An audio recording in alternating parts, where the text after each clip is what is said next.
Picture this, 40,000 years ago, deep in an ice age forest, a young girl sits by a dying fire. Snow falls silently around her family's camp, and in the shadows just beyond the firelight, eyes are watching.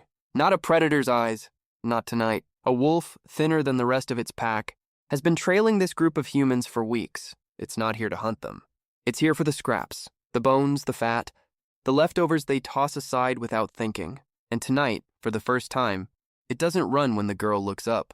That single moment, a wild predator choosing proximity over fear, may be the exact spark that changed the course of human history forever. If you've ever looked into your dog's eyes and felt like they understand you, you're not imagining it. Science says that connection is real, and it's older than agriculture, older than writing, older than cities themselves. Before humans built a single wall, we had already built something far more powerful: trust with a wild animal. So here's the question that's kept scientists up at night for decades. Why on earth would humans, struggling to survive an ice age, willingly let a dangerous predator get close to their children? Their food, their fire? Before we dig into that, hit subscribe now, because this channel is about to take you through the moments in history that quietly rewired human civilization, and this one might be the biggest domino of them all. If stories like this hook you the way they hook me, drop a comment telling me where you're watching from. I read every single one. Now let's rewind. For most of human history, wolves were not friends. They were rivals. Ice Age humans and wolves were both apex predators, both hunting the same herds of deer, bison, and mammoth. In any normal story, this ends in conflict, not companionship. And yet, somewhere between 20,000 and 40,000 years ago, something extraordinary happened. A population of wolves began to change, not through human design, not through a plan, through pure accidental biology. Here's the raw, lesser-known fact most videos skip. Scientists believe humans didn't domesticate wolves on purpose at all. Wolves may have domesticated themselves.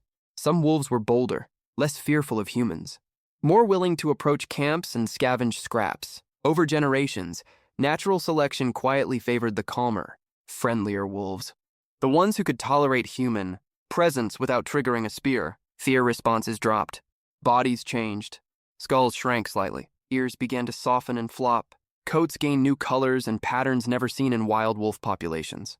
This is where it gets genuinely eerie. A famous Soviet-era experiment on silver foxes in the 1950s recreated this exact process in real time.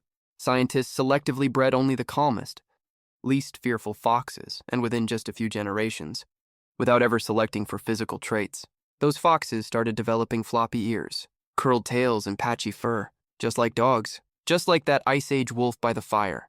In other words, the cute traits we love in dogs today, may be a genetic side effect of choosing friendliness over fear. That girl by the fire tossing a scrap of meat to a hungry wolf, she wasn't starting a friendship on purpose.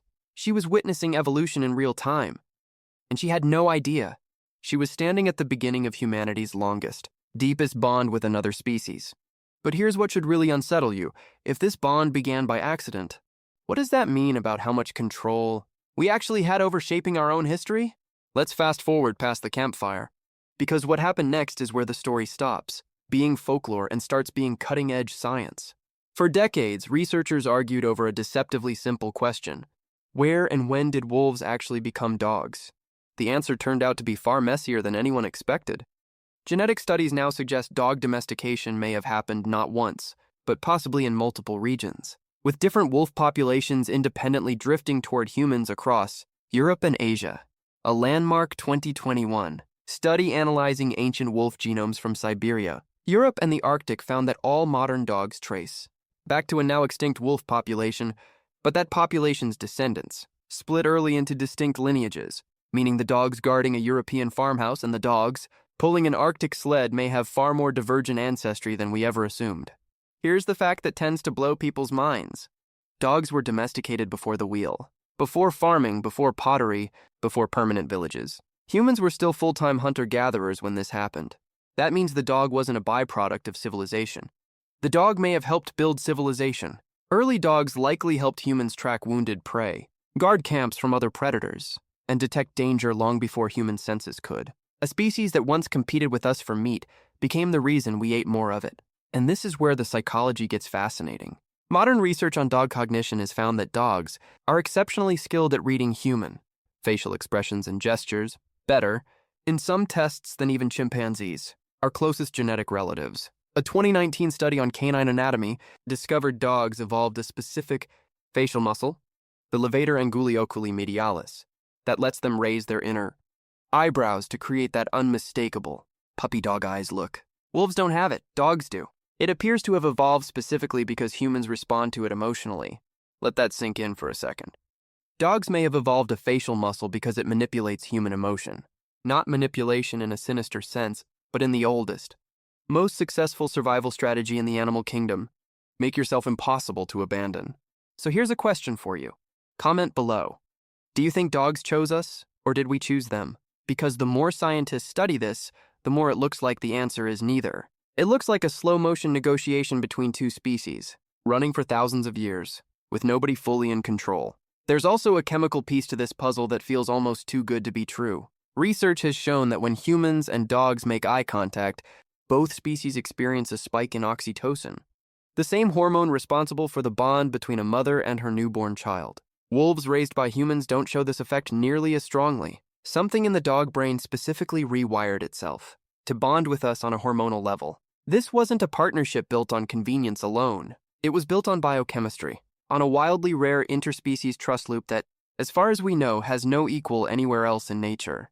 Which raises an uncomfortable thought. If this bond is written into brain chemistry on both sides, was it really humans who tamed the wolf? Or did two species simply find each other and quietly agree to survive the Ice Age together? So here's where the story lands. Right back in your living room. Right now, tonight, wherever your dog is curled up beside you. That bond forged in an Ice Age forest never broke. It just evolved. Today, there are an estimated 900 million dogs on the planet, more than any other large carnivore in history, by a staggering margin. No other predator has ever achieved that kind of global success. Not through claws, not through speed, through connection. And modern science keeps uncovering just how deep that connection runs. Therapy dogs are now used in hospitals, war zones, and disaster sites.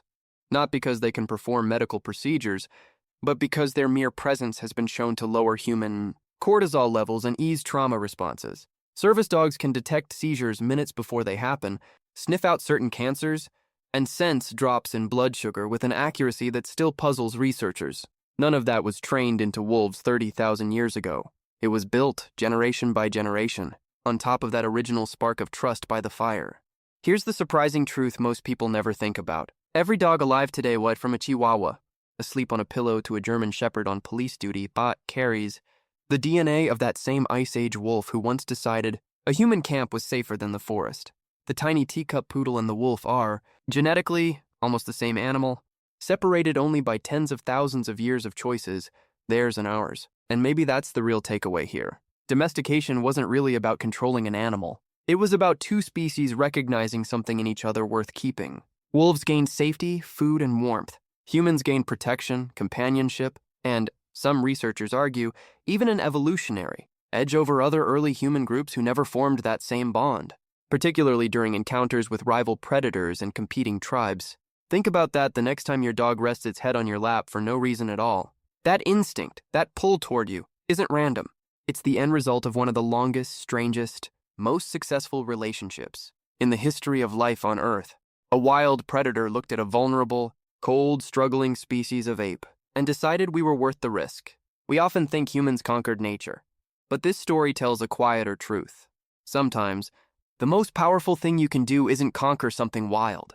It's earn its trust. If this video changed the way you look at your dog, or made you appreciate that ancient, silent leap of trust a little more, hit subscribe, because this channel exists to uncover the hidden, turning points that quietly shaped human history. Drop a comment and tell me, do you think this bond could have happened with any other animal, or was it always going to be the wolf? And if you like this story, you're going to love what's coming next, because the wolf wasn't the only wild creature humans reshaped forever. Next time, we're diving into the strange, brutal, and surprisingly recent history of how humans tamed the horse, and how that single animal didn't just change daily life, it changed the outcome of wars, empires, and the entire map of the ancient world. Subscribe, turn on notifications, and I'll see you in the next one.